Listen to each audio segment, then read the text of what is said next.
નમસ્કાર. આકાશવાણી અમદાવાદ વડોદરા પ્રાદેશિક સમાચાર રિદ્ધિ ઉંધાડ વાંચે છે. સૌપ્રથમ મુખ્ય સમાચાર.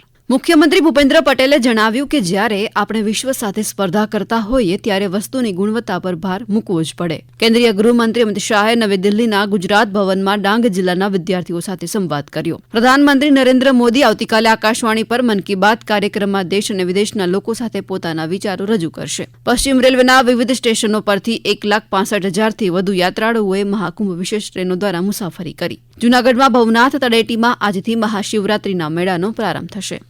સમાચાર વિગતવાર. મુખ્યમંત્રી ભૂપેન્દ્ર પટેલે જણાવ્યું કે જ્યારે આપણે વિશ્વ સાથે સ્પર્ધા કરતા હોઈએ ત્યારે વસ્તુની ગુણવત્તા પર ભાર મૂકવો જ પડે. ગાંધીનગર મહાત્મા મંદિર ખાતેના ઉદ્યોગ સાહસિકતા સન્માન કાર્યક્રમમાં શ્રી પટેલે આ મુજબ જણાવ્યું હતું. શ્રી પટેલે ઉમેર્યું કે દેશના કુલ જીડીપીમાં ગુજરાતનું યોગદાન 8.3% છે અને તેને વર્ષ 2030 સુધીમાં 10% સુધી લઈ જવાનું ગુજરાતનું લક્ષ્ય છે. આ કાર્યક્રમમાં શ્રી પટેલના હસ્તે 3,600 કરોડ રૂપિયાથી વધુના લાભોનું વિતરણ કરાયું. આ દરમિયાન જીઆઈડીસીના 480 કરોડ રૂપિયાના 5 પ્રોજેક્ટ્સનું ઈ લોકાર્પણ પણ કરવામાં આવ્યું. આ 5 પ્રોજેક્ટ સાણંદ 2 ઔદ્યોગિક વસાહત ખાતે સ્માર્ટ માળખાકીય સુવિધાઓના વિકાસ કામો, પખાજણ ખાતે સ્થાપિત એસીઝેડ ઔદ્યોગિક વસાહત માટે ગંદા પાણીના નિકાલ માટેની પાઇપલાઇનનું કામ, પખાજણ ખાતે સ્થાપિત એસીઝેડ ઔદ્યોગિક વસાહત માટે રોડ અને સ્ટ્રીટ લાઇટનું કામ, પોરબંદર ઔદ્યોગિક વસાહત ખાતે આંતરમાળખાકીય સુવિધાઓના નવીનીકરણનું કામ અને બનાસકાંઠામાં મુડેઠા ખાતે એગ્રો ફૂડ પાર્ક કામનો સમાવેશ થાય છે.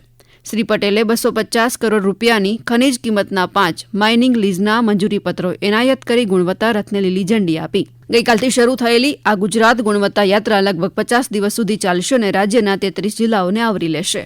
મુખ્યમંત્રી ભૂપેન્દ્ર પટેલે જણાવ્યું કે બાળક અંગ્રેજીની સાથે ગુજરાતી ભાષાનું પણ મહત્વ સમજે તે જરૂરી છે. ગુજરાત સાહિત્ય અકાદમી દ્વારા આયોજિત સાહિત્ય ગૌરવ પુરસ્કાર સમારોહમાં શ્રી પટેલે આ મુજબ જણાવ્યું હતું.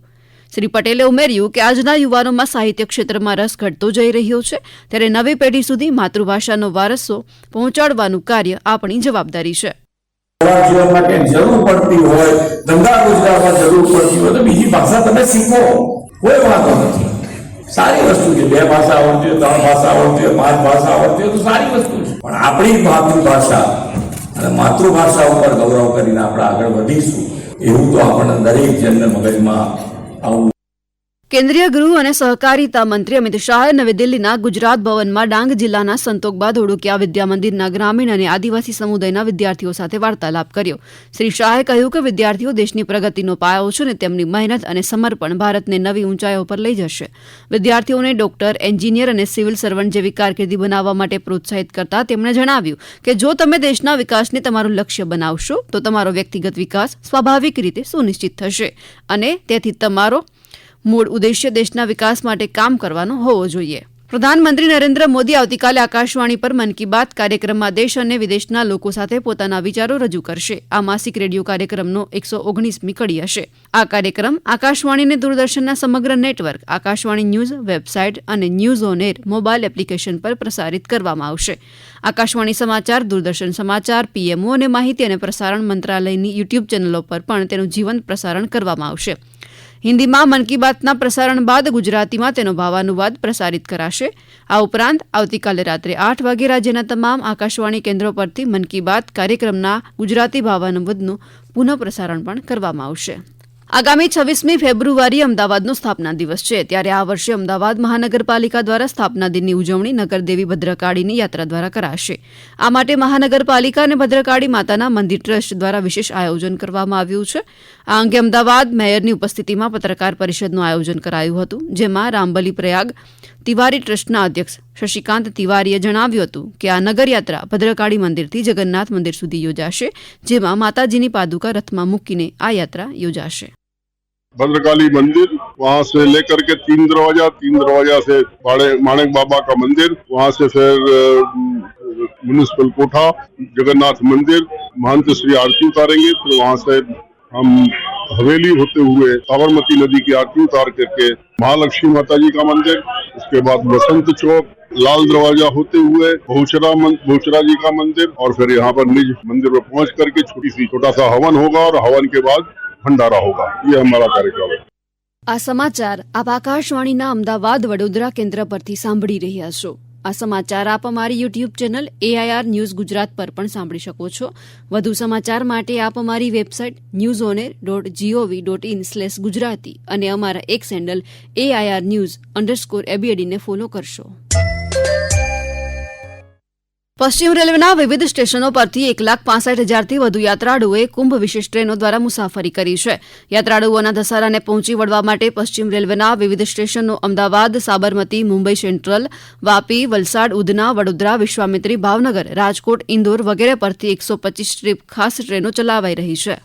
જૂનાગઢમાં ભવનાથ તળેટીમાં આજથી મહાશિવરાત્રીના મેળાનો પ્રારંભ થશે. આજે સવારે 9 કલાકે જિલ્લા કલેક્ટર અનિલકુમાર રાણાવસિયા વરિષ્ઠ સંતોની ઉપસ્થિતિમાં ભવનાથ શિખરે ધ્વજારોહણ કરી મેળાનો પ્રારંભ કરાવશે. જૂનાગઢના અમારા પ્રતિનિધિ સંજીવ મહેતા જણાવે છે કે આ મેળામાં સાધુ સંતોનું આગમન થઈ ગયું છે તો દિગંબર સાધુઓ પણ ભવનાથ પહોંચ્યા છે. મેળામાં આવતા યાત્રીઓની સુખાકારી માટે વિવિધ અન્નક્ષેત્રોમાં પ્રસાદ વિતરણ શરૂ કરાયું છે. 26 ફેબ્રુઆરી સુધી ચાલનાર આ મેળામાં ભજન, ભક્તિ અને ભોજનનો ત્રિવેણી સંગમ જોવા મળશે. જૂનાગઢમાં યોજાઈ રહેલા મહાશિવરાત્રી મેળા નિમિત્તે મુસાફરોની સુવિધા માટે પશ્ચિમ રેલવે રાજકોટ ડિવિઝનમાંથી વેરાવળ ગાંધીગ્રામ વિશેષ ટ્રેન દોડાવવાનો નિર્ણય કર્યો છે. જે અંતર્ગત ટ્રેન નંબર 09568 વેરાવળથી રાત્રે 9:20 કલાકે ઉપડશે અને બીજા દિવસે સવારે 8 કલાકે ગાંધીગ્રામ પહોંચશે.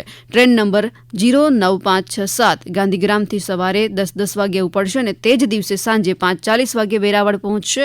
આ ટ્રેન ઉપરોક્ત સમય મુજબ 24 ફેબ્રુઆરીથી 28 ફેબ્રુઆરી સુધી દરરોજ ચાલશે. પોરબંદર હવાઈ મથક આગામી 3 વર્ષમાં ફરી ધમધમતું થઈ જશે. તાજેતરમાં એરપોર્ટનો રનવે મોટો કરવા હાઈ મથકના નવીનીકરણનો પ્રોજેક્ટ અમલમાં મુકાયો છે. જે અંતર્ગત એરપોર્ટ પર નવો એપ્રેન, નવા hangar, parking way, taxiway, aircraft dock terminal અને કાર્ગો એપ્રેન પણ બનાવાશે. આ અંગે વધુ માહિતી આપતા પોરબંદર હવાઈ મથકના વરિષ્ઠ અધિકારી રવિ મીણાએ આ મુજબ જણાવ્યું. पोरबंदर एयरपोर्ट के पास 278 एकड़ लैंड है और हम एडिशनली 300 एकड़ लैंड का और एक्वायर करने वाले हैं. तो जब ये एक्वायर हो जाएगा तो अभी जो प्रेजेंट रनवे की लेंथ है वो 1371 मीटर है, जिसको बढ़ा के हमें 2650 मीटर करना है. उसमें नया एप्रेन भी बनेगा, नया हैंगर, नई पार्किंग वे, नया टर्मिनल बिल्डिंग, नई टैक्सी वगैरह सभी डेवलप होंगे. કેન્દ્ર શાસિત પ્રદેશ દમણમાં મહિલાઓ માટે નિઃશુલ્ક ડ્રાઇવિંગ ક્લાસીસ શરૂ કરાયા છે. દમણના અમારા પ્રતિનિધિ પ્રદીપ ભાવસા જણાવે છે કે પ્રધાનમંત્રી કૌશલ્ય વિકાસ યોજના હેઠળ શરૂ કરાયેલા આ અભિયાનમાં પ્રથમ બેચ 25 મહિલાઓ જોડાઈ. આ વિશે તાલીમ આપતી સંસ્થાના સંચાલક વિશાલ ટંડેલે વધુ માહિતી આપી. हम लोग हमारे ये फर्स्ट बैच में जो हमारी माता बहन और जो बेटियां हैं उनको 25 जनों को हम लोग ड्राइविंग क्लास सिखा रहे हैं. ड्राइविंग क्लास के जरिए उनको पूरी ट्रेनिंग देने के बाद उनको लाइसेंस भी उपलब्ध करवाया जाएगा. लाइसेंस उपलब्ध करवाने के बाद नौकरी का प्रावधान होटल्स में, इंडस्ट्रीज में कैसे होगा उसका प्रावधान हम कर रहे हैं. कि यहाँ पर स्कूलों में 8वीं कक्षा से लेकर 12वीं कक्षा की जो हमारी बेटियां हैं उनके लिए स्पेशल वैन, हमारी लेडीज वैन के रूप में लेडीज ड्राइवर के साथ प्रशासन के सहयोग से सभी स्कूलों में ये भी उपलब्ध करवाई जाए. અમદાવાદના દક્ષિણ અને પશ્ચિમ ઝોન વેરા વસૂલાત ખાતા તરફથી મિલકતોના બાકી વેરાને લઈને જુદા જુદા વિસ્તારમાં આવેલ કુલ 547 કોમર્શિયલ મિલકતોને સીલ કરવામાં આવી. વેરા વસૂલાત ઝુંબેશ અંતર્ગત ગઈકાલે સાંજે 6 વાગ્યા સુધીમાં 96,18,000 રૂપિયાનો વેરો વસૂલવામાં આવ્યો છે. દીવ ખાતે એનસીસી ગુજરાત દ્વારા આયોજિત 12 દિવસીય સૌરાષ્ટ્ર સમુદ્ર મંથન કેમ્પ 2025નું સમાપન થયું. આ કેમ્પ 12 ફેબ્રુઆરી પોરબંદરથી શરૂ થયો હતો. એનસીસી કેડેટ સમુદ્ર મારફતે 220 કિલોમીટરનો પ્રવાસ કરી દીવ પહોંચ્યા હતા. આ કેમ્પમાં કુલ 75 એનસીસી ક્રેડેટ્સ અને નેવલ એનસીસી ક્રેડેટ્સે ભાગ લીધો હતો. આ કેમ્પ દરમિયાન દરેક કોસ્ટલ વિસ્તારમાં જઈ એનસીસી સહિત વિવિધ આર્મ ફોર્સ અંગે વિસ્તૃત માર્ગદર્શન પણ આપવામાં આવ્યું. અંતે મુખ્ય સમાચાર ફરી એકવાર. મુખ્યમંત્રી ભૂપેન્દ્ર પટેલે જણાવ્યું કે જ્યારે આપણે વિશ્વ સાથે સ્પર્ધા કરતા હોઈએ ત્યારે વસ્તુની ગુણવત્તા પર ભાર મૂકવો જ પડે. કેન્દ્રીય ગૃહમંત્રી અમિત શાહે નવી દિલ્હીના ગુજરાત ભવનમાં ડાંગ જિલ્લાના વિદ્યાર્થીઓ સાથે સંવાદ કર્યો. પ્રધાનમંત્રી નરેન્દ્ર મોદી આવતીકાલે આકાશવાણી પરથી મન કી બાત કાર્યક્રમમાં દેશ અને વિદેશના લોકો સાથે પોતાના વિચારો રજૂ કરશે. પશ્ચિમ રેલવેના વિવિધ સ્ટેશનો પરથી 1,65,000થી વધુ યાત્રાળુઓએ મહાકુંભ વિશેષ ટ્રેનો દ્વારા મુસાફરી કરી અને જૂનાગઢમાં ભવનાથ તળેટીમાં આજથી મહાશિવરાત્રીના મેળાનો પ્રારંભ થશે. આકાશવાણીના અમદાવાદ વડોદરા કેન્દ્ર પરથી પ્રાદેશિક સમાચાર પૂરા થયા. નમસ્કાર.